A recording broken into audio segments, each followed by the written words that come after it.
The numbers of absences that we're starting to see right now is unlike anything we've seen in previous waves. So we're taking the proactive steps of shutting the zoo down so that we can further protect our staff, further protect our COVID-sensitive animals. So our priority ultimately is to care for the more than 4,000 animals that live at the Toronto Zoo. So we have to ensure that we have essential staff here to care 24/7. What we are seeing right now, just as an example, today we have 25 staff absences. In previous waves, we did not hit any kind of double-digit absences.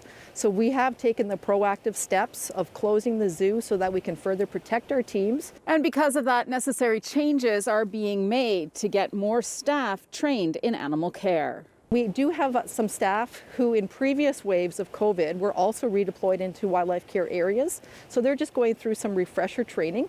And we've also identified some staff who may work in offices or other areas within the zoo who have previous animal experience. Some are fish hobbyists, some are previous vet technicians. So we'll be utilizing them as well. We've actually brought back some of our wildlife care seasonal staff. So these would have been our summer students that are hired from May till October who work in our wildlife care areas.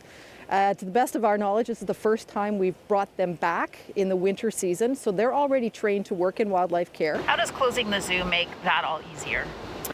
Because in a number of these cases, some of these staff would be front-facing guest services staff. They'd be working in other areas of the zoo that would have to be working with our guests when they come in. And with the projections from the city showing that we will likely see a 50 to 60% workplace absence of our staff, we really did have to make the decision to close the zoo to the public, even though we could keep it open to the outdoors. The outpouring of support has been great.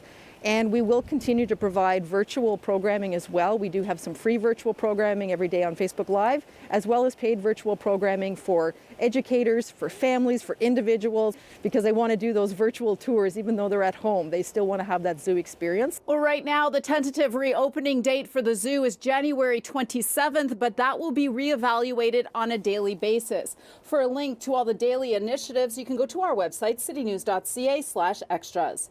At the Toronto Zoo, Audra Brown, City News.